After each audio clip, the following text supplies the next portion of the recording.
Hello বন্ধুরা, তো এখন কিন্তু অনেকটাই রাত আর কটা বাজে তোমাদের কিন্তু দেখাবো। আর এখন আমি কি করব সেটাও কিন্তু তোমাদেরকে দেখাবো। এখন কিন্তু রাত 1টা বাজতে যায় আর আমার কিন্তু পেয়েছে প্রচণ্ড খিদে, তাই জন্য তাড়াতাড়ি উঠেই কিন্তু ফ্রিজ খুলে দেখে নিলাম কী কী আছে। আমার খাবারটা কিন্তু রাখাই ছিল, তো সেইগুলোই কিন্তু বের করে নিলাম আর এবার গরম করে নেব।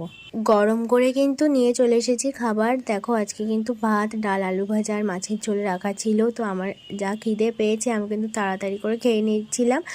আর ছিল কিন্তু তেলাপিয়া মাছ, যেটা কিন্তু আমার খুব ফেভারিট একটা মাছ, আমার কিন্তু খুব ভালো লাগে খেতে।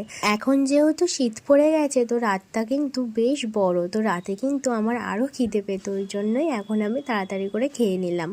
তারপরে কিন্তু থালাবাটিগুলো আমি মেজেও রেখে দিলাম। তোমাদের কার কার রাতে এরকম খিদে পায় অবশ্যই কিন্তু কমেন্ট করে জানিও। আর আমি কিন্তু আবার ঘুমিয়ে পড়বো। তো চলো আজকের মতো টাটা।